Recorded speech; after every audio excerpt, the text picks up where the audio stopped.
it really is a pleasure to have Dr. Sunil Solomon here today. He's a professor of medicine and epidemiology in the Division of Infectious Diseases at the Johns Hopkins University of Medicine at UCLA, or USA. I'm getting ahead of myself. He's also the co-director of the Johns Hopkins Center for Infectious Diseases in India.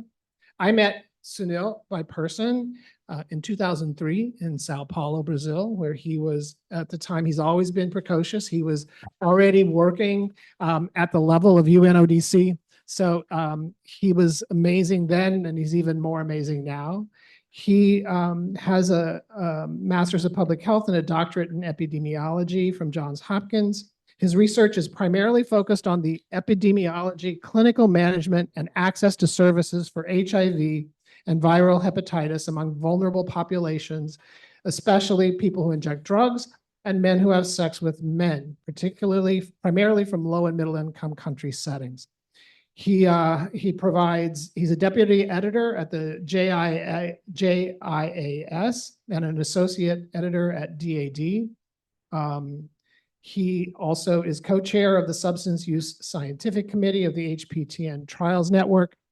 He's a recipient of both the NIH Director's New Innovation Award, the DP2, and the Pioneer Award, DP1, the Avenir and Avant-Garde Awards, which are chosen directly by Nora Volkov, who is the head of the Institute.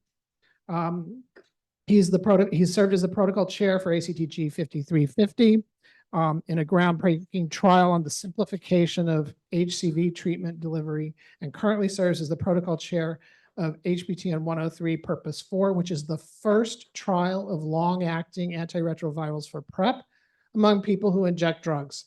He was also awarded US $50 million PEPFAR US AID to provide technical assistance to the National AIDS Program in India. I want to say, in terms of flexibility and innovation and thinking, I can think of nobody better than Dr. Solomon. His ideas are out of the box, they're off the hook, and they make sense. So I'm looking forward to learning from you today, Sunil. And with that, we'll hear from you. Great. Thank you, Steve, and thank you for the invitation to have me here. And I just couldn't give up the opportunity to use Back to the Future. I'm dating myself for the DeLorean, but I figured that's good. But anyways, I'm going to talk to you today about the past 20 years and how my career has evolved and the lessons I've learned along the way from the past and how it informs what I'm doing today and what I'm going to do in the future. I'm going to focus primarily on people who inject drugs, mostly from India, but I think these lessons are applicable to MSM or transgender people, HIV, long-acting. It's sort of applicable pretty much across the spectrum. And I do a lot of that work as well. I'm happy to talk about it and the questions that follow. So these are my disclosures. I want to just start from how I got into HIV. So my father actually started open heart surgery in Chennai. And so when I finished medical school in Chennai, I used to work with him. And I loved doing open heart surgery because there was something about blood and my hands getting in there and like operating and doing stuff that really fascinated me. And I really wanted, and it probably also explains my excitement for true crime shows. I love them whenever I can get an opportunity to watch them. So I spoke to my dad when I finished medicine. I was about to go into surgery, and I said, I want to go into surgery. Is there anything you want to tell me? And so his essential message to me was, when you're looking at the really vulnerable and the needy people, by the time they need surgery, it's too late, right? Because they can't afford surgery. They always take a loan, they sell their cows or place their jewels, come in for surgery, get operated, or rack up this huge debt, right? And then they get a procedure done, and 2 or 3 years later, they've passed away. They pass their debt on to their children. And so forget about surgery, focus on prevention, because that really is the most important thing to do. If you can prevent the disease, then you don't have to worry about these downstream endpoints. So that really is the first lesson I learned, is prevention really is the currency in global health. If you are going outside the country, anywhere else in the world, treatment is expensive, whether it's for non-communicable diseases or communicable diseases, HIV or whatever it is. Treatment is always complicated, always. But if you can prevent it, there's a lot more you can gain. For example, hepatitis B. Are we doing enough to scale up the vaccine? Are we looking at innovative strategies to improve access to vaccines globally? I don't think we are. Right? You could prevent so much of liver disease mortality just by figuring out strategies to improve vaccine uptake for hepatitis B. But at that point in time, my mother was actually working with HIV in India. I did my master's in public health at Hopkins in Baltimore. For any of you who've been through Hopkins in Baltimore, you know MPH is not complete without ALIVE. Right? Like you just see drug use, it's in your face. All your coursework has like data from ALIVE and MAX that's built in there. So when I went back to India and I started working with my mother, I was struck that we had heterosexual populations who were coming to the clinic, but we were not seeing any men who have sex with men or people who inject drugs. And so I asked some of the other people who had published around people who inject drugs in India at that point in time, why aren't we seeing this population in this clinic? They said, because your clinic is on the wrong side of the city. Like all the drug use is in North Chennai, but the clinic is in South Chennai. So if you put something up in North Chennai, you'll actually start seeing a lot more. So we actually established one of the first longitudinal cohorts of people who inject drugs. It was about 1,158 people whom we recruited and we followed for, I think it was like 3 or 4 years. And the beauty of India was like we did all this off $100,000 supplement. It was 2003, but still $100,000 went an extremely long way in getting a cohort up and running in India. And so what we essentially saw just from cross-sectional data at baseline, so this is again 2004, HIV was about 1 in 3 people, 30% were infected, Hep C was about 63%, a lot of co-infection. And so we were referring people from these from the cohort to clinics to go and see patients and seek physicians to seek care. But none of them were going because it was the same issue. They're like, we are in North Chennai, you're trying to get us to go to South Chennai, we don't want to go. It takes too much time. And for those who have been into India, you know distances is measured not in length, but in time because of traffic. Like 1 kilometer or 1 mile could be 10 minutes or it could be 1 hour, right? And so that was or in LA, the same thing. So I guess that's one of the biggest limitations. So what we ended up doing was we actually established a clinic on site. So we set it up on Saturdays when the cohorts weren't running. We went to all the pharmaceutical companies. These are all the generic manufacturers in India. And we asked them, I want to start this clinic for people who inject drugs. I want to run it on Saturdays. If people have no money, can't afford drugs, what can you give us? And so they gave us a lot of cough syrup, a lot of antibiotics and things that we could treat a lot of these people with. And the reason I'm laughing at cough syrup is because almost all of them have some amount of codeine in it. And so every time you gave the cough syrup to the participants, they would shoot the bottle, throw it down, and walk out. So that was sort of what was happening in the clinic. But we actually started seeing a lot of people coming into the clinics, and it was only on Saturday.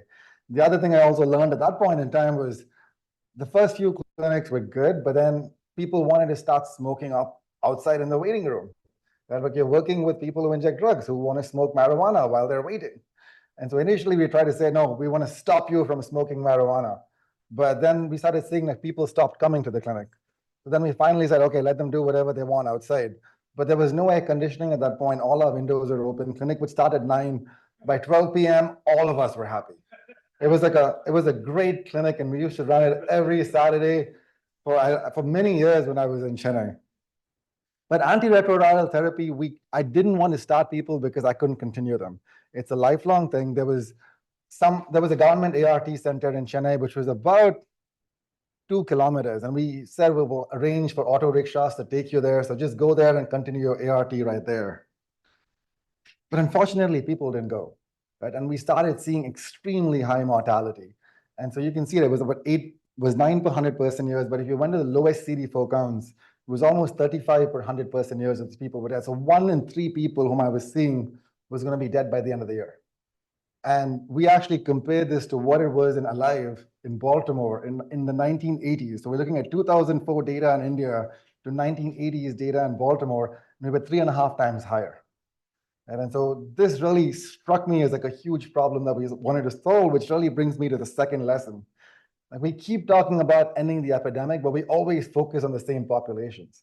Right? And we always exclude people who inject drugs or people who exclude substances from multiple studies because they're hard to follow, they're hard to retain. How are we going to get the data we need? But the problem is, unless we actually address that population, we're never going to solve the problem that we're setting out to solve. Like we're never going to achieve ending the HIV epidemic in the US without addressing the opioid crisis that's also happening in the US at the same time. And this is a global issue. It's not just a US issue or an India issue, but in most places across the world, we're always going after studies that are easy to do because the populations are already there. We can recruit them, we can retain them, and we can show it works. But then the populations where there's nothing happening, there's really nothing happening there at all. So we need to figure out how do we actually go and ask the hard questions, because that's how you actually solve the problem. So we actually went back and we asked people in Chennai at that point in time, why are you not going to the government ART centers? Essentially, they had two things: long waiting time. So if we show up at the ART center, most of them are daily wage earners, so they go either construction work or whatever it was for the day. And so when they went to the ART center, they lost their money for the day. And so they were like, how do we pay for food? How do we pay for like our children? Or how do we pay for drugs, right? So that's literally what was in their head. And so we essentially said, okay, what if we offset that cost? So this was in 2009, so one of the first contingency management studies to look at the impact of non-financial incentives on uptake of HIV services among people who inject drugs. And we essentially set the value really low. We asked them, what is your daily wage? And they said it was like 150 rupees, which was barely $2. Right? So we said, okay, if you go to the ART center, pick up your medicines and show me the book that you picked up your medicines, or you started ART, we will give you that day's wages. So we're offsetting basically their opportunity cost of time, like what they would have made if they hadn't gone, which is giving them that value. And what we did was we gave them rice, dal, soap, toothpaste, things that they would need. We didn't want to give them cash at that point in time. And what we essentially found was there was almost a 3 times higher likelihood of this population initiating antiretroviral therapy. So this again was like in 2009 and 2010. And the most striking thing that came out of this study was because we were giving them like food and other essential items the families could use, the families were getting very engaged in the index of care. Because like the mother or the wife would come to the clinic and say, oh, I told my husband to go pick it up, or I told my son to go pick it up because he's going to come back home with dal. Right? So it's also that impact you're having beyond just the index participant on the entire family, which we don't truly measure in many of our studies. And I think that's something else we really need to start thinking about, which actually brings me to the next lesson, which is what we're talking about today. But I learned very early that we don't know the answers to solutions. The best way to figure out the solutions is ask them. Right? Ask the communities or your target population you're working with, how do I make this better for you? How do I overcome this barrier? And listen to what they tell you, because that's what's going to work. Like us sitting here or sitting in Baltimore trying to come up with solutions for what's going to work in the slums of Mumbai, never going to work. Go to the slums, ask them what will work here. And it's very different in each setting. So you really have to tailor it to that particular setting. But then I also realized that Chennai is just one city and India is a much bigger country. We have about 6 million opioid users in India, according to the UNODC, which is the largest in the world. But with 1.4 billion people, we're probably the largest of a lot of things in the world. Right? Because you don't really need a high prevalence. Like 1% prevalence in India is about 14 million people, right? Which is bigger than several cities. And so opioid use is about 0.4, 0.5% prevalence. And that's like 6 million opioid users. We have about 850,000 active injectors. This is based on the Ministry of Social Justice. And India is also very uniquely poised because we're right between the Golden Crescent and the Golden Triangle. So we have drug trafficking routes coming into India from both sides. So the Golden Crescent from like Burma, Vietnam, that whole area there. We have a much older, a much more stable drug use epidemic in the Northeast, where a lot of it is home-based. And then you have all these new drug trafficking routes coming in from Pakistan, affecting Punjab, Delhi, Haryana, Uttar Pradesh, in the northwest side of India, where it's a lot of migrant workers who are traveling from the smaller cities to the big cities to work, a lot of unstable housing, a lot of homelessness, a lot of food insecurity. So it's like a very diverse drug use epidemic, depending on which city you go to. And it's also the drugs that people are using. Like in the Northeast itself, if you go to Imphal, it's primarily heroin. If you go down to Aizawl, which is in Mizoram, the next state, they're literally like 150 kilometers from each other. It's completely different. It's all pharmaceutical opioids. Then if you move to Delhi, Delhi is like a mix of heroin and pharmaceuticals. You move to Punjab, it's completely heroin. Right? So your programs have to be almost tailored to each city. So we always say that if you can pull off a program in India, you probably have a model for pretty much any country or any other place in the world, because we have every type of drug use, every form of drug, and we also have like different settings in where people are injecting drugs. So we decided to get ambitious and we said, okay, we were only working in Chennai, let's go across India. So we expanded from Chennai to do this multi-city cluster randomized trial with both people who inject drugs and men who have sex with men across India. And our goal really, again, so this was being done in 2012 when we really weren't talking a lot about integrated care.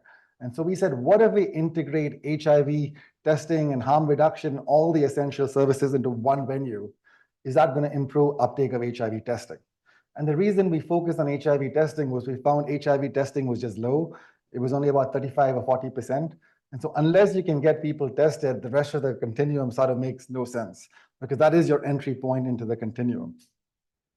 So we did this cluster randomized trial. So we sampled 27 cities across India, across all those different cities. I saw a lot more of India during this trial than I thought I would ever see. I learned a lot more about India than I would ever want to know. But it was a truly eye-opening experience. So in each of these cities, we recruited 1,000 participants. Right? So our sample size at baseline was 27,000. Our sample size at evaluation was 22,000. So that's 49,000 people that we recruited.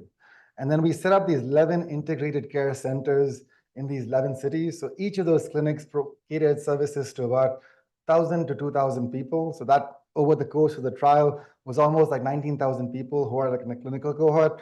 So overall, this was close to like 70,000 people were provided services through this trial across the country. And the way we evaluated it was very different from most cluster randomized trials, because we wanted to look at impact at the community level. So we did our cross-sectional assessment at baseline, and then we did another cross-sectional assessment 2 years after the clinics ran, and said, let's compare the two cross-sectional assessments and see, did we improve HIV testing? So and the way we set it up was, again, we worked very closely with the government. We got additional funding from the Elton John AIDS Foundation to provide services that the government wasn't providing. Like a lot of the MSM clinics, they said they wanted blood grouping. Don't ask me why they wanted blood grouping, but they wanted blood grouping. So I said, fine, we'll give them blood grouping. Is that going to be a draw for people to come into the clinic?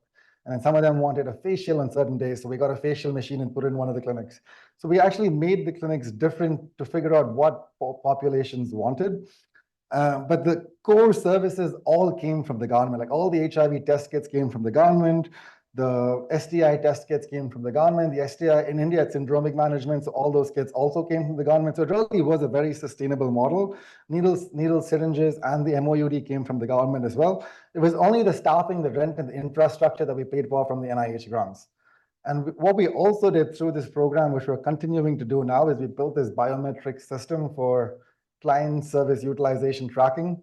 So it doesn't actually, we started off with fingerprints, but we've been doing it for 10, 11 years now, but during COVID, the government said you can't use fingerprints, so we've switched everyone to iris right now, because if you touch the finger and someone else comes and touches the same finger, then you may get COVID. So we had to stop the whole biometric for fingerprinting in 2020, and we had to switch to a whole iris system. But it doesn't store the image, it just stores the biometric. It converts it into a hexadecimal code. So these people could go to any clinic anywhere, and their entire medical records available. Right? And we could also track people between who was part of the baseline survey, who used the clinic, who didn't use the clinic. So we had all these different things we could do because we had that one unique identifier across. But if someone got the data, they would have no idea what that was. Right? And so it was like a way of protecting their identity, but still an ability for us to track what was happening across these different populations. And what we essentially found was this. So all the green arrows going up was like absolute percentage point increases in testing at the community level, and the red arrows going down a percentage point decreases. So we essentially found that there was a 31% higher likelihood of testing in the communities, but it was not statistically significant at 0.05, because that is like what we are always stuck to, is that p-value of 0.05. But what we also found was penetration, right? Because we were able to track and see what proportion of each community had used the clinic, we could see in the communities that used more of the services, your community level testing was going higher and higher. Right? So essentially showing that if we had 2 or 3 clinics in some of these cities, we may have actually made it happen.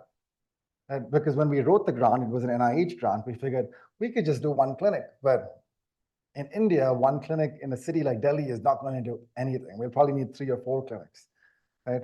But unfortunately, I think most people look at the p-value of 0.05, but I'm always telling people, I'm like, yes, we're not significant in p of 0.05, but we provided services to 70,000 people that who would have never gotten services before. And in terms of significance, I think that is pretty significant. But I think what was even more heartening was like the government of India saw this model as something that works. And so we actually published this technical brief with the government. And so right now the government has set up 71 centers across the country, and they're calling them one-stop centers. So it's a little bit toned down from what this is, but it's essentially the same model based off these findings. So we helped them write that whole protocol. And so now we sort of have these one-stop centers across India for PVID, MSM, and the trans community. So it didn't stop with the research, but it's actually transitioned into program and policy right now, which really was that other lesson I learned. It's like in research, it ends. But how do you make it go beyond research? And to do that, you have to engage the government from the get-go.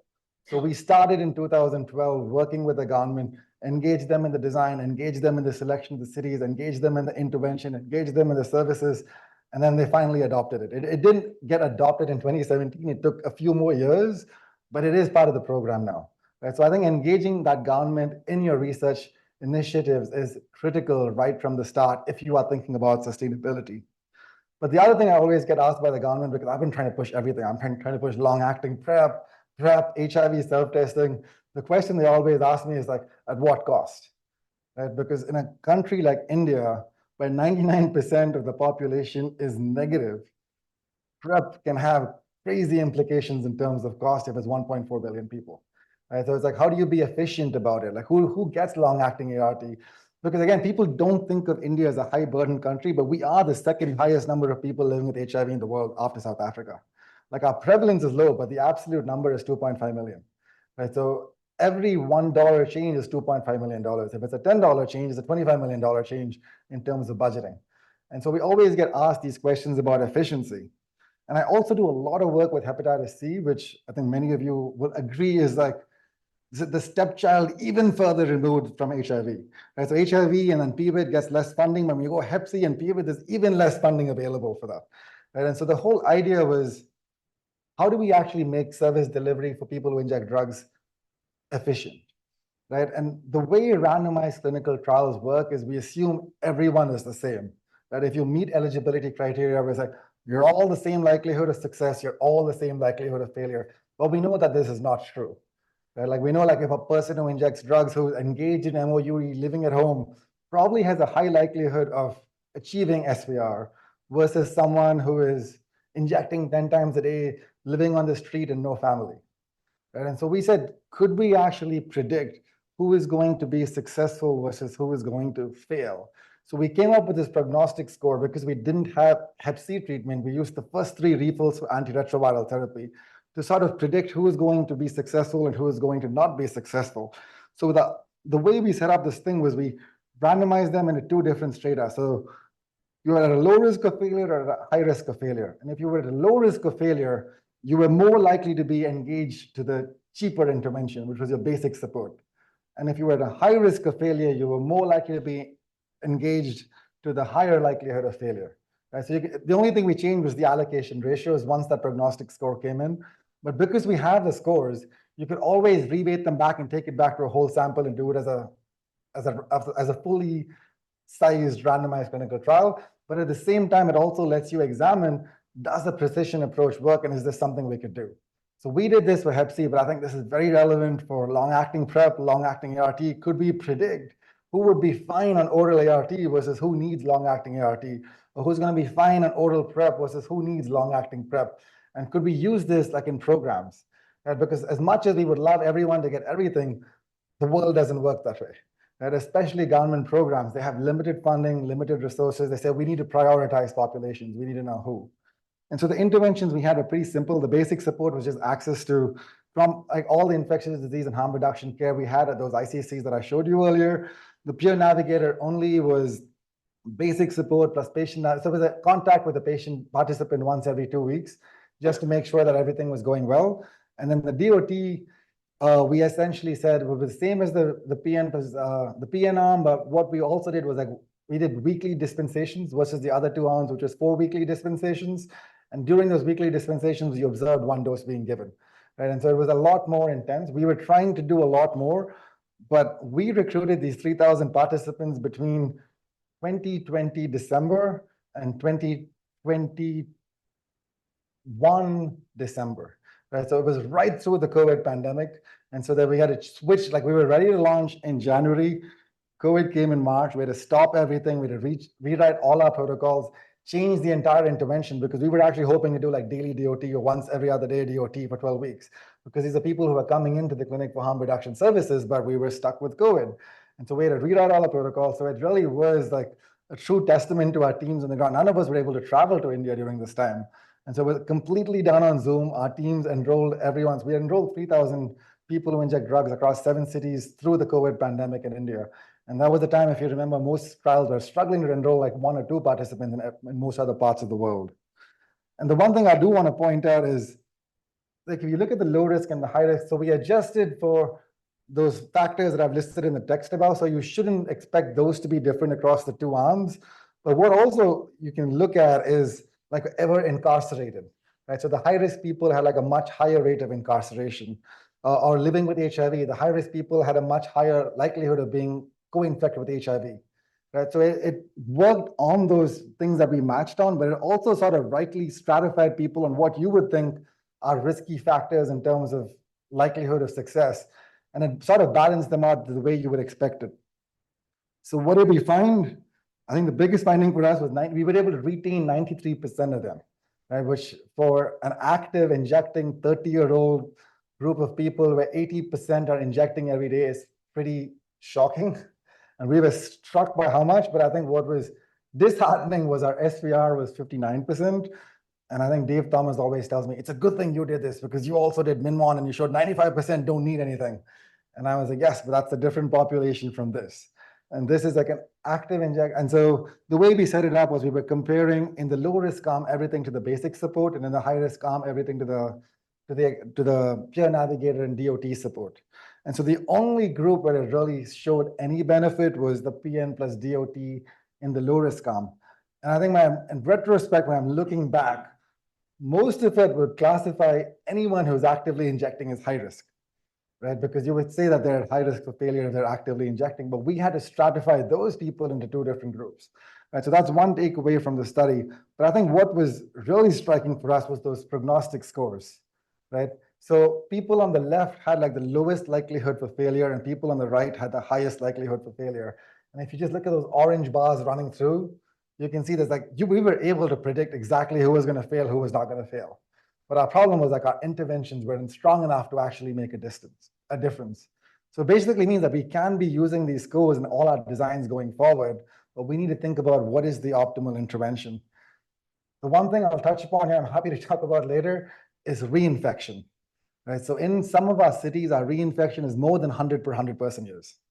And so we were like, okay, if our reinfection is that high within 6 months after SVR, did we actually not cure them and get reinfected between end of treatment and SVR?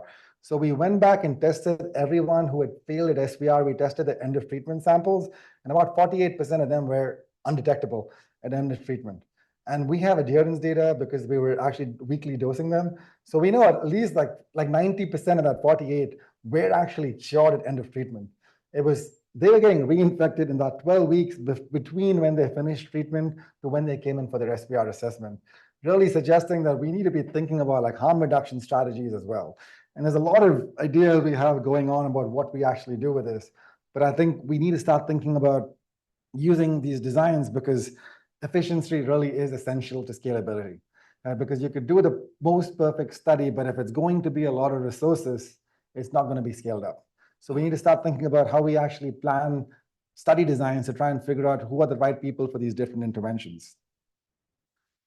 But that high co-infection, the reinfection rate plus the whole HIV incidence. So the one on the right is cross-sectional HIV incidence. This was 2016-17, after we had been running these clinics for almost 3 years.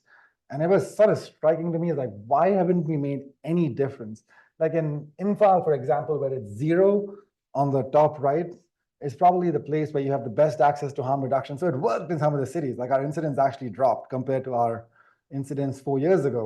But in a city like Delhi, there was absolutely no difference in incidence despite that 4 years. And so I was very interested in trying to figure out why did we not make any impact and what was driving HIV and hepatitis C transmission in New Delhi. And so we actually established this longitudinal cohort in New Delhi, and we were actually looking at different ways of looking at networks. I think most of us look at like egocentric networks, but we wanted to go beyond egocentric networks to look at social metrics, spatial and socio-spatial. And I'll tell you what they are, right? So the egocentric network is something we're all familiar with. It's the index, and you ask the index, who are you injecting with? And they give you a name of 3 or 4 people. So that's the network, and that's all information we capture. A social metric goes one step further and asks their alters who, and makes each of those alters an index and asks them, who else have you injected with? And so it's like 2 waves, or 3 waves, or 4 waves until that whole network stops bringing in your people. And a spatial network is people who could be connected through a space. Like me and you may not be injecting together, but we're injecting with different people, but we're all connected through a common space where all of us are injecting. And so that's like the examples that you can see, like with the first degree of the spatial and the second degree, where it's all like people who are tied to a particular space. And then you have a socio-spatial that takes both space and people into account, right? So it looks at your distance to a particular space using both spaces and people to mark how many steps or how far removed you are from a particular space. So with that being said, we recruited networks of people who inject drugs.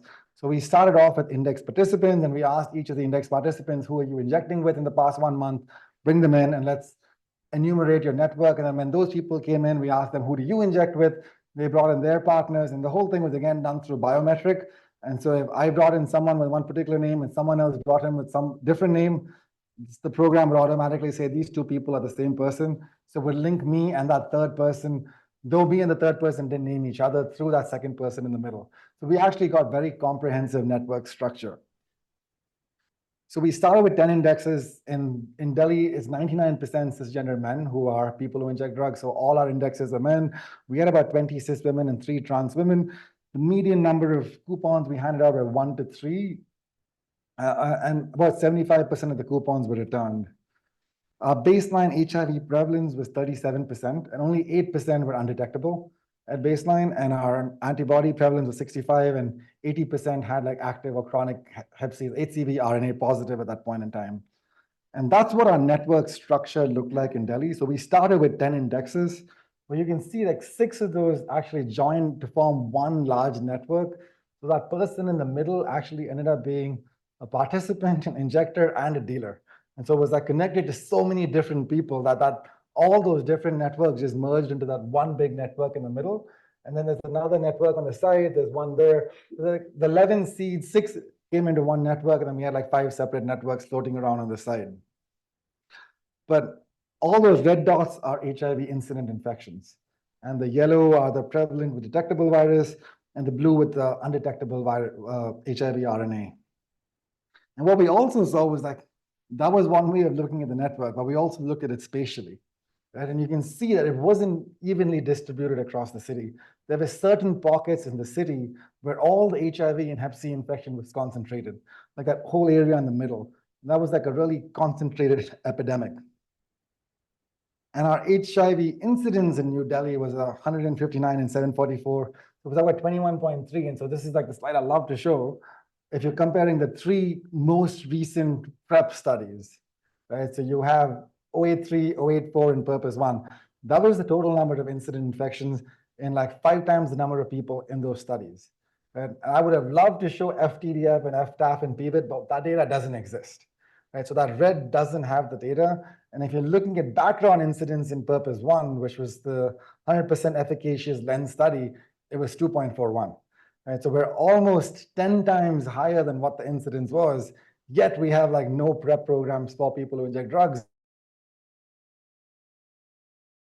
We're going to see a lot more long-acting programs and other strategies to prevent HIV infection in people who inject drugs. Because again, like I said, we're not going to end the epidemic unless we end it in every population. And I just saw some data from South Africa with people who inject drugs, which Andrew Sheep showed in a previous call, which was also like 18 per 100 passengers in South Africa among people who inject drugs.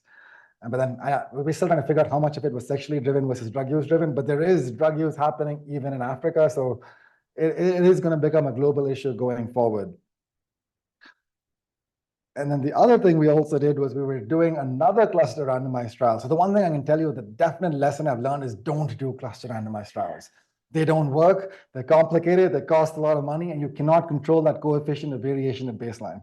Because if your sites are so heterogeneous and so diverse, your sample size calculations are all over the place. Because you don't know that when you start the trial, you get it after you recruit, and you're like, what do I do now? You're already recruited, you're already in the trial, and you can definitely ask Greg and Shruti, and they will echo my sentiment, do not do cluster randomized trials. So this was a similar approach where we said, okay, let's give them incentives, but we actually give them non-monetary incentives to link them to ART, get them on viral suppression. Overall, the trial didn't work. P-value wise, but we saw like a 30% increase. We saw a 20 percentage point increase in viral suppression among people who inject drugs, which is meaningful clinically. But again, we saw a lot of heterogeneity across the sites. But so while this cohort was running in Delhi, this is what viral suppression in this cohort looked like in Delhi. We barely reached 10%. So again, it's a month 18 and 24, we're in the middle of the COVID pandemic, but even before that, we barely made it to 10%, and this is after giving them incentives.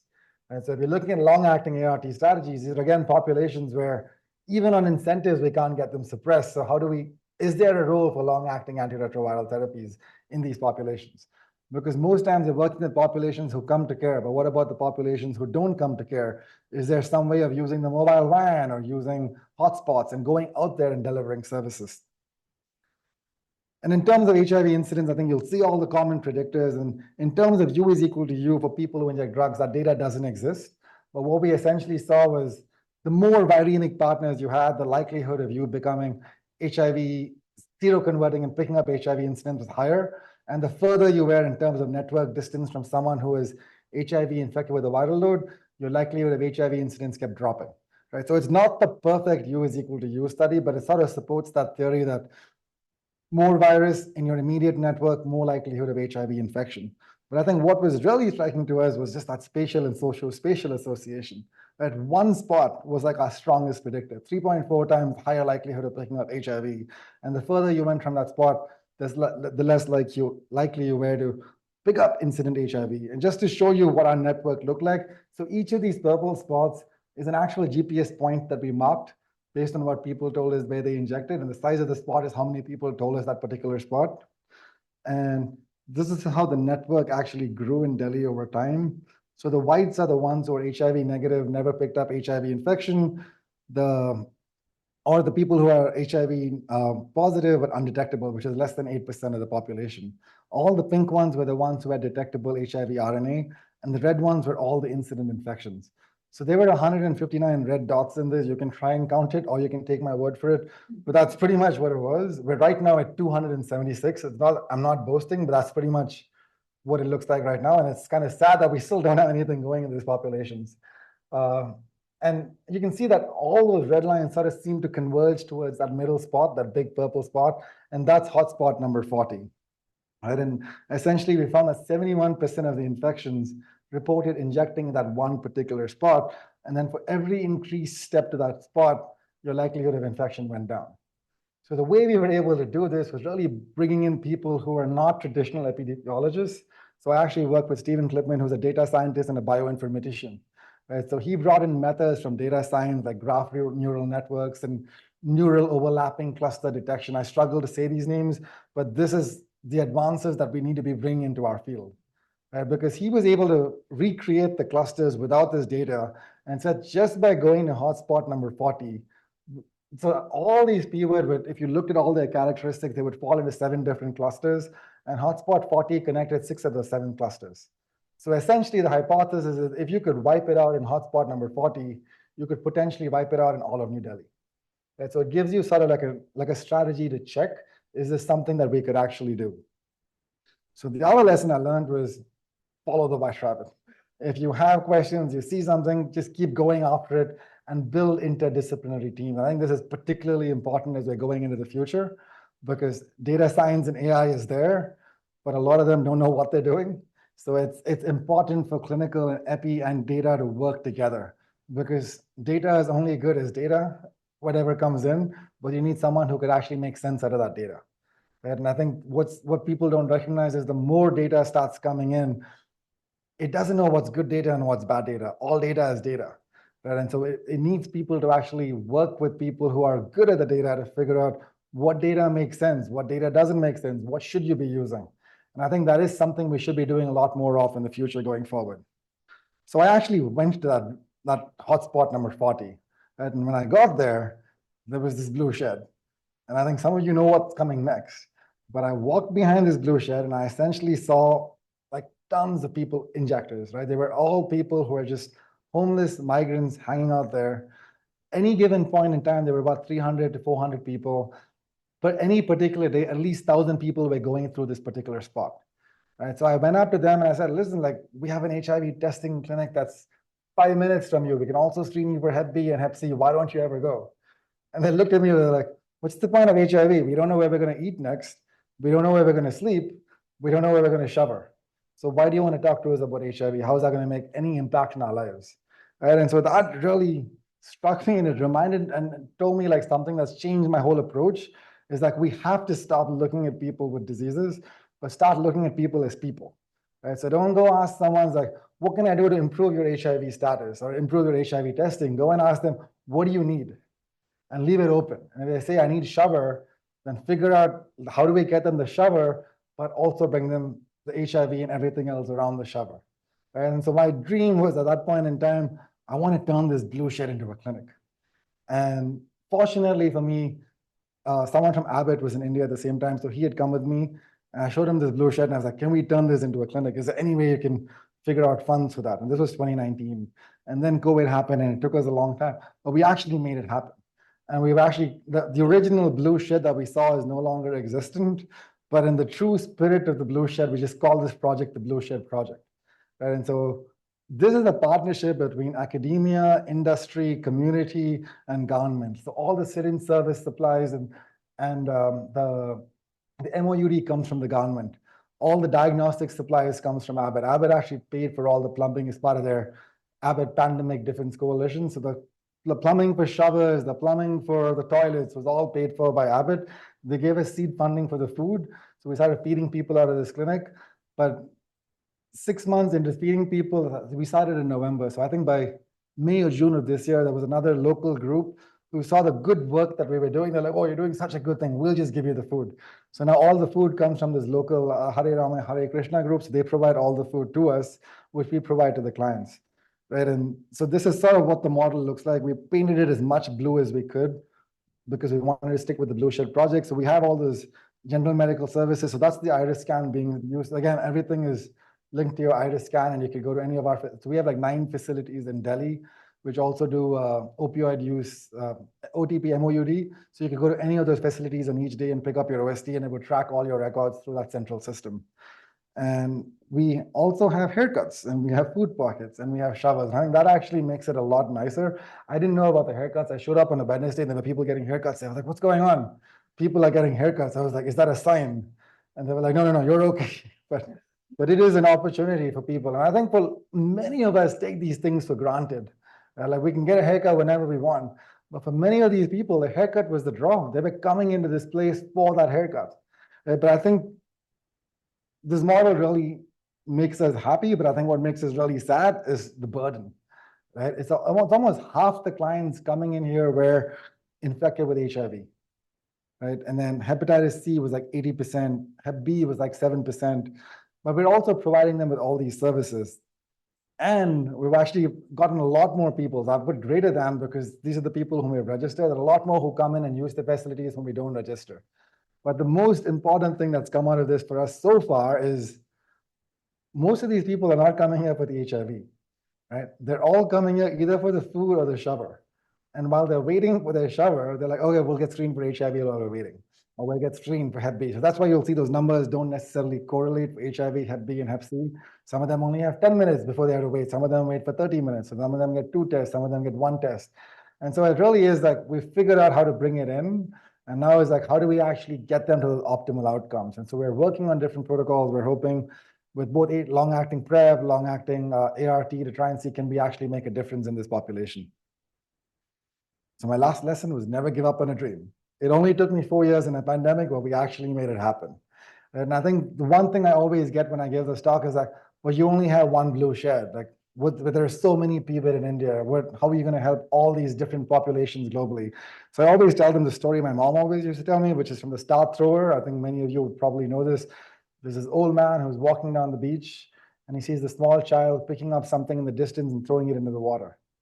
Right? And then the old man goes up to the child and says, "What are you doing?" He's like, "Well, the tide is receding and all these starfish are washed up. Unless I throw all the starfish back into the water, they're all going to die when the sun comes out." And so the old man says, "But there are like thousands of starfish on the beach. They're all going to die. Like, you can't save them all." Right? And so the kid picks up another starfish, throws it into the water, and said, "Well, it made a difference to that one." And so I recognize that our blue sheds are not going to save every pivot everywhere in the world, but at least the ones in India, where if we can make a difference there and use that as a model and scale it up globally, then you could be saving starfishes globally. I want to end by acknowledging all the research participants in all our studies, my teams from Hopkins, who've been very generous with their time and patient with me. And I want to especially call out Kat Hess, who made that cover slide of the DeLorean. If you didn't like the slide, she made it. If you like the slide, I made it. And then the National AIDS Control Organization, the various state AIDS control societies, all our partners in funding, without whom, and I just wanted to end with this picture of the blue shed. I think when I first went there, it was a vision of hopelessness and despair. But I think my takeaway for everyone here and virtually on Zoom is, if you have a DeLorean and if you have the right team, you could take a blue shed from the past and make it whatever you want in the future. Because that's what all of us can do it. It's just the question of having that willpower, the commitment, and building that right team. So thank you again for the invitation, and I'm happy to take any questions. Thank you.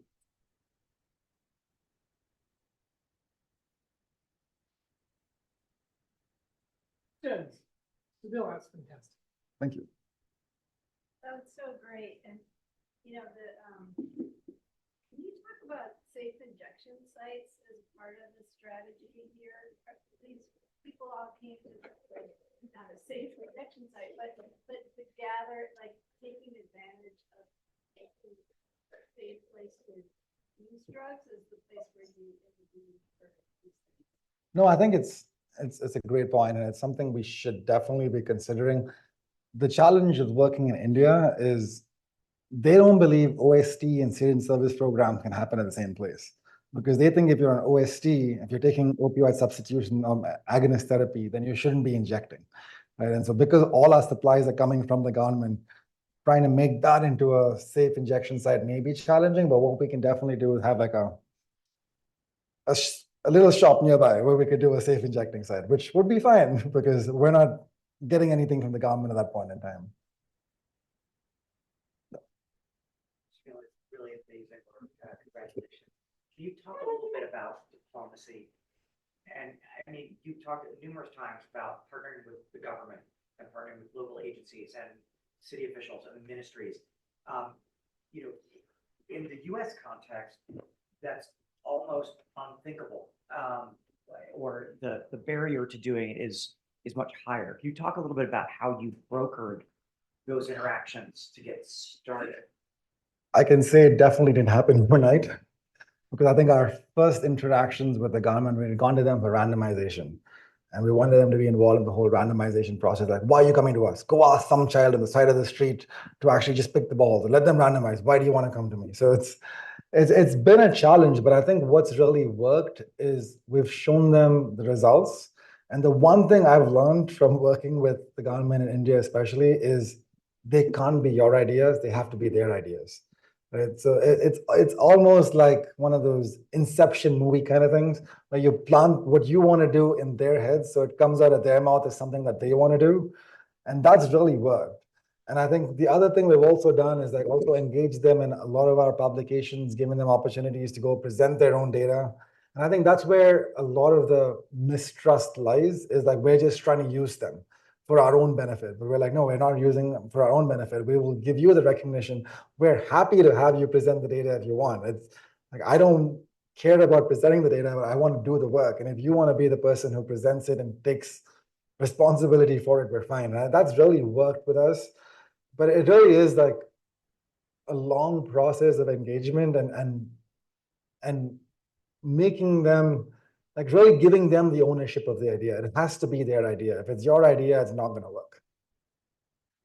Question from Matthew Mimiaga online. Excellent talk, Sunil. I appreciate your work using prognostic scores to target interventions more efficiently and proactively address barriers to treatment adherence. I wonder if you have, in addition to classifying people as high and low risk with respect to HCV treatment failure, considered using adaptive designs for providing greater adherence support specifically for those who need it the most. For example, if you monitored adherence over treatment follow-up and were able to identify those showing signs of treatment failure, those people could then be given a more intensive or costly adherence intervention, for example, individualized counseling, problem solving, et cetera, which would make for a better use of resources such as time and money and might require fewer participants in your trial. No, we did consider alternate design, like an adaptive design, where if they failed one step, but I think Hep C therapy has also changed, where we no longer do on-treatment response-guided therapy. So when we start them on treatment, we continue. And the challenge we ran into with using MEMS-CAP, so one of those things to monitor initial adherence to try and add on, was a lot of them were living on the streets. And so a lot of them would lose those MEMCAPs. And so there was no way for us to track that adherence. But I think that's one thing I've always wanted to do, especially with people living with HIV, is start everyone off with a MEMS-CAP. The ones who do well, don't do any interventions for them. The ones who are failing on the MEMS-CAPs, those are the ones who need the additional intervention, similar to what was suggested. And I think that is definitely a very efficient way of looking at it. But it just comes down to which population you're working with and what works in those populations.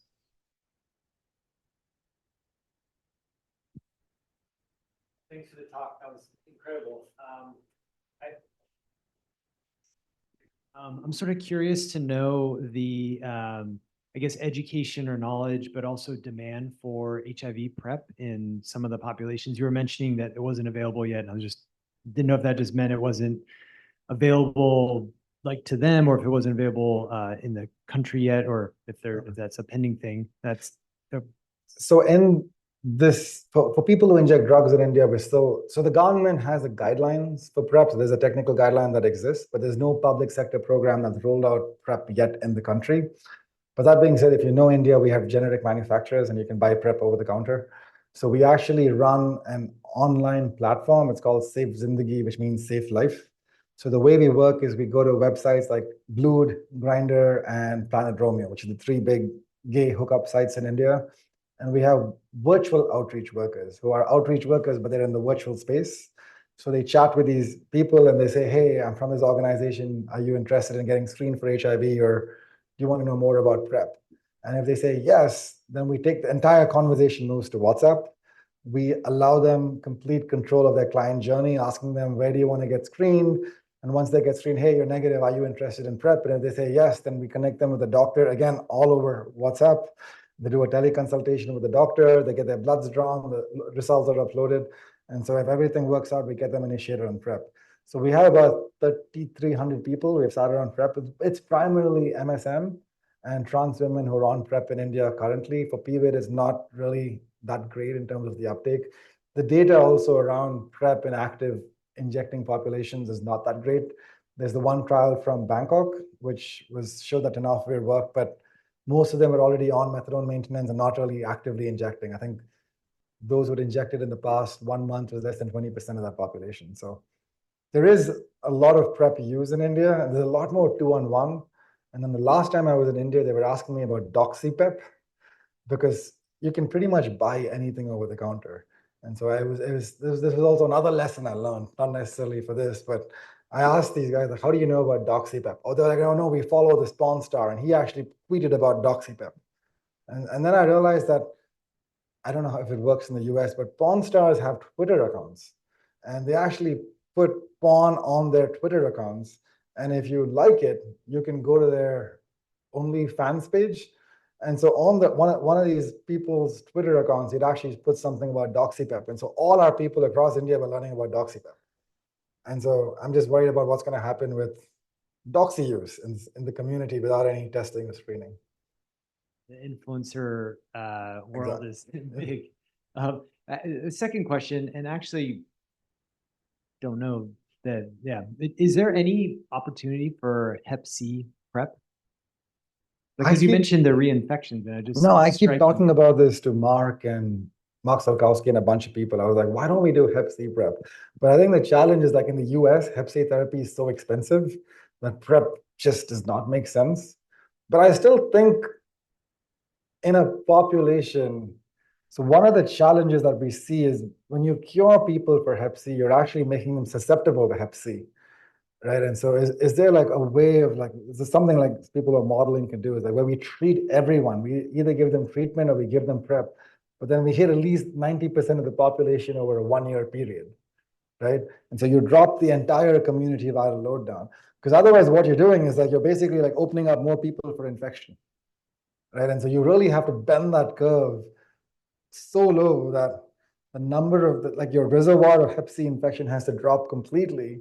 And that's the only way you're going to prevent new infection. And I think one of the big problems for our trial was it was 3,000 people, but 3,000 people is nothing for the size of India, right? So we were basically opening up more people who could pick up Hep C infection. And if they've had it once and they're chronic, they're more likely to pick it up again and be chronic. Right? So they're not the ones who are spontaneously clearing. So I think there's a role. It's probably not going to happen in the US, but I think outside of the US, there's definitely a potential for that. Other questions?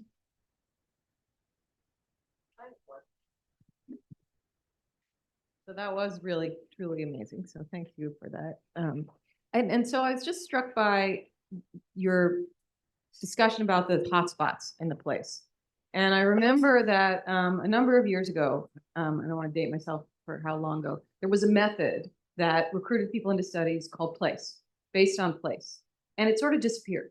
And I was talking to somebody from UNC Chapel Hill recently about that. And I said, why isn't anyone using that anymore? Because it looked like most of your studies were RDS recruitment, which is based on the individual and not based on the place. But it all showed you that they were all congregating in these places. So I'm wondering about place, and if you guys are talking about doing more of these sort of hotspot-based, place-based strategies for providing services and recruiting into. Thank you for that question. Actually, once we started the study, we put space into like all our surveys going forward. So in 2023, 2024, all our surveys were looking at space. And we captured very basic information on space in our earlier surveys, just like your pin code or zip code of residence. And we clustered on that. And even in that, we saw like in cities like Hyderabad, that there was like 1 or 2 zip codes where most of the MSM were not suppressed on ART, versus like all the other zip codes, they were suppressed. And we've actually used space to guide field-based testing programs and shown that it works. You could actually predict where, like instead of blindly going into multiple places, you could actually do an RDS and capture space, and then you could actually map out the prevalence by space similar to those kernel density plots I showed, and then target those spaces. So we're doing a lot more with spaces now. We haven't actually evaluated whether a spatially based intervention is going to be more effective than like one of those random haphazard interventions where we go in. There's a blanking on his name. He's from Yale, but they've also done this thing where even if you don't know the spaces, you could just, even without the RDS, you could just go and enumerate spaces and have people go out there and see how many people are there, and then test in each space and have like a threshold. And say like if my return on positivity is less than 1 in 10, I'll skip that space and go to the next space. So there's multiple ways of using spaces, and I think we should be thinking about it, because I'm guessing even in LA, it's not evenly distributed, but there are like 3 or 4 spaces where if we targeted, you wouldn't have to worry about 10 different spaces because everything is going from this one space. And Delhi for us actually is very interesting. There's another paper where we've done some geographic and phylogeographic analysis, where we've actually seen like your entry points of Hep C in India are like Amritsar and Punjab, but Delhi seems to be the place where all the diffusion happens from, because everyone's migrating in and out of Delhi. So though it's entering there, when it comes to Delhi, it goes back from Delhi to like across everywhere. So we have like multi-city clusters among PWID in Delhi. So people in Delhi were clustering with Amritsar, Kanpur, and Imphal. So if you know the map of India, that's all the way from Pakistan to Burma. Awesome. I want to thank you, Sunil, for coming here. It's great to see you. Can we have a round of applause, please? Thank you. I am frequent and loud in rooms saying, where is the agenda for the 15 to 20% that we don't know what to do with? I think you taught us something today about where and how and when. So I am very honored that you gave this talk today. I'm very impressed. And I think there is a curriculum, there's a research strategy, and there's actionable work to be done. So thanks for showing us your model. And I hope we get to see it in LA. Among some of us, there's ideas that we can pull from and collaborations that we can build from to actually make some significant improvements here in LA with our infectious diseases. So, and worldwide too. So, yay. Thank you. Yeah.